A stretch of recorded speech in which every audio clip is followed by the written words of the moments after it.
BBC Radio Cambridgeshire. It's 11 minutes past 11, Sunday morning. My name's Mike Rumble. Good morning to you. I was just talking off air to our next guest in the studio. Joins us for the first time. So we do welcome Mili Ponce to the studio, social media expert, founder of Social Media Frontiers. Yes. Good morning. Good morning, and thank you for inviting me to be in your programme. That's okay, no problem at all. We social media is something that I like to talk about quite a bit on the show because I think it's not particularly new, but it's now being used more than ever before. And I read some fascinating statistics a couple of weeks ago about the amount of Facebook users there are in the world now. It's incredible. Now, you obviously, social media expert, a few topics we're going to talk about today, and one of them I think is quite interesting, is sort of employment stroke social media, the working world, and how you can be affected by your social media, how people that run businesses can use social media. Let's talk first about something that's quite apt, about how your boss is almost allowed to look at your Facebook account, aren't they? They're allowed to look at what you're putting on Twitter and possibly use it against you. Yes, I mean, your boss is allowed to look at your Facebook. They cannot force you to show what is in your Facebook, but if they can easily find it, then they're allowed to. So that's something that will not break the law. And what's interesting about this is that I don't think people realise is that if you are an employee of a company and you are to, I mean, many years ago, you have a bad day in the office, you go down a pub and you probably sit next to some bloke at a bar and you tell him that your boss is an idiot and you hate working for your job because you've had a bad day. These days, I think we use Facebook, Twitter as that pub, as that place to sound off. But if I was to put on my Facebook status when I get home today, I didn't like the show today, my boss named him, and it was quite derogatory about them, I could face disciplinary action for that, couldn't I? Yes, that will depend on the policies of the company. Yes, though. Of course. So, depending on the policies of the company, you could be breaking that rules by just posting. I mean, I was reading in the news some waitress, she was working in a well-known restaurant and she had a bad day and she just wrote in her Facebook about how bad day it was, and she wrote about not just customers but colleagues, and even though she didn't put names, it reflects the organization of the company, right? So it affects directly the reputation of that company. So she actually not just lost her job, but she was taken to court. Why do you think people do that? Do you think it's because people don't understand just how public Facebook, Twitter actually is? Yes, because I think they, as soon as they see that their posts are not public, because you can choose to make it public or not public, you sometimes forget that your friends might be friends of your colleagues or even your colleagues. And even if you don't have anybody within your job, your friends might know somebody there. So as soon as they like a picture, they like your post, that will be shared in the timeline. So everybody else will be aware of it. So you just have to be really careful what you put, don't you? Would you say that be a rule to most people? Be careful what you write. Keep in mind when you write that your boss might read that. Yeah. Keep in mind. I guess if you wouldn't say it to your boss or your mum, don't put it. Is that exactly? I think it's probably... Some people don't invite their mother to Facebook. Really? Oh my word! Talk about going the flip side on a positive way. Businesses that can now use Facebook, Twitter and stuff for all sorts of reasons, can't they? Especially small businesses. For advertising, I guess, for finding people for employment. For employment is a very good tool, LinkedIn and Facebook. In LinkedIn, you can see the CV pretty much of the people that are in a specific industry as well, so you don't have to go through a lot of CVs. And in Facebook, it's very powerful because if you already have a following, if you have an opening position, then you can share that on your Facebook, and the people that have already following you might have or might know somebody that can apply for that job. Yeah. So it makes it cheaper for startups to use social media instead of using agencies. I mean, how many startups can really afford an agency? Yeah, it's true, because the recruitment agencies, cost a lot of money. They do. They do cost a lot of cash, and if you can find someone just by putting something on Facebook, it's a brilliant way to do it. And let's talk a bit about the other subject as well that you've come in today to talk about the way we sort of consume news, I suppose. This is quite interesting, isn't it? You mentioned off air about The Guardian. Yes, The Guardian was saying that they're now going to expand internationally. And this is due to what they did is they had a Twitter account. They had a lot of interaction on Twitter. They have been implementing strategies on Twitter in a way that they have become well known now worldwide. So now print press can become worldwide known and not just locally as they used to be. So this is a great opportunity for print press.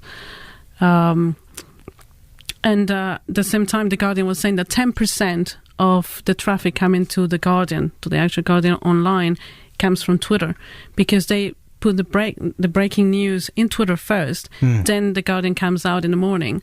But people already read the breaking news, they come to the website, so they have seen an increase on the traffic thanks to Twitter, apart from the opportunity to expand worldwide. We must.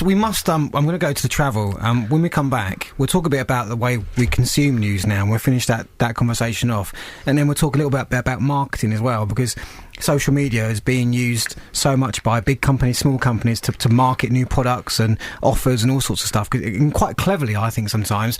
We'll go to the travel. We'll be back in 2 seconds. So we are in the middle of the conversation with our social media expert and founder of Social Media Frontiers. It's Mili Ponce. We're talking a little bit about the social media in terms of employment. Social media in terms of news. I actually have a friend who works at The Guardian, and had a beer with him a couple of weeks ago, and he was mentioning the way we consume news is changing as well, because let's just say, I don't know, for example, his example was the birth of the recent royal baby. And I said to him, what do you mean? How does that work? He said there was more people scanning Twitter and Facebook to find out when that baby was born, was it a boy or girl, what's going on, than any news website, which I find just was staggering. Is this how you, as a social media expert, is this how you consume news? I think what is changing is that people used to trust only newspapers or news on the TV, and now people have understand how social media works. Basically, people will tweet about something happening right next to them. Yes. So the way breaking news can go so fast thanks to Twitter will never go as fast in any newspaper or news on the TV.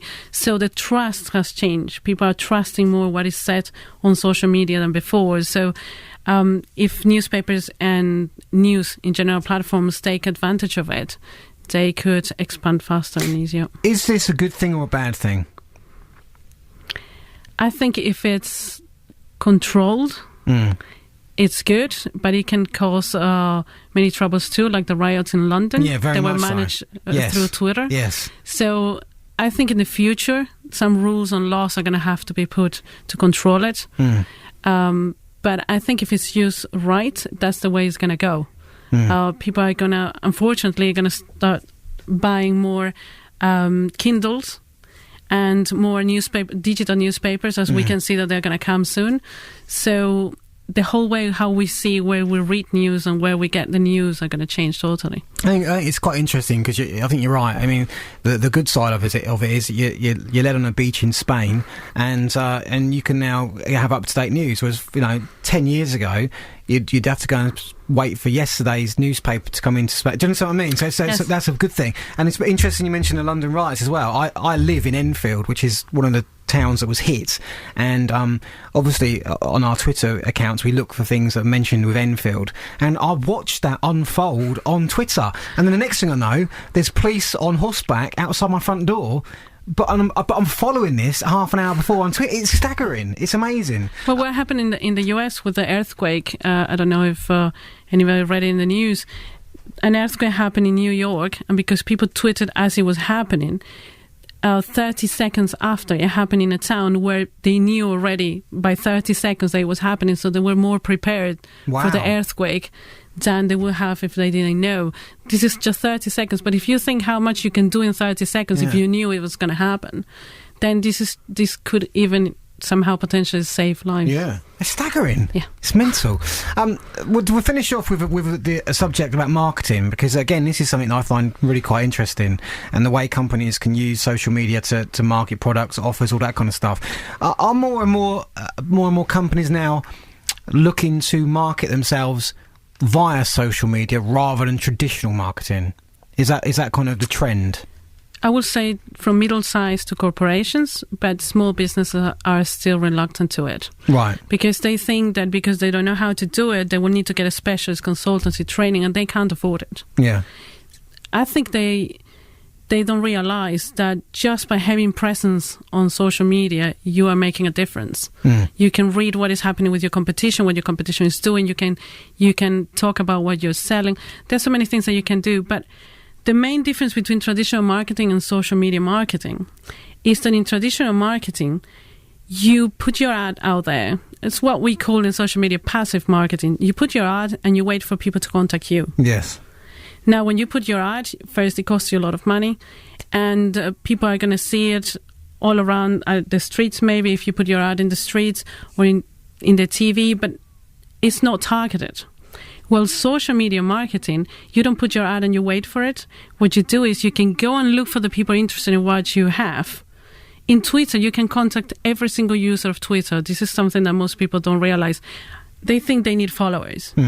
You can do social media marketing without having any followers, because you can contact every single person on Twitter. If you know how to monitor the mentioning on Twitter, you can contact specifically the people that need what you have, get in contact with them, have a relationship with them online by talking to them, sharing the things that you can solve and how the problems can be solved by the products that you have, and then creating that trust and personal level relationship with them, so they will come to your business. So the main difference is you go and you look for your market and you bring them to you. So it's a more active marketing than traditional marketing, and a lot cheaper as well. But if you're a small business now, you mentioned it there, like small businesses might be less keen to go down that route of social media marketing because they might have to hire a consultant or an expert in.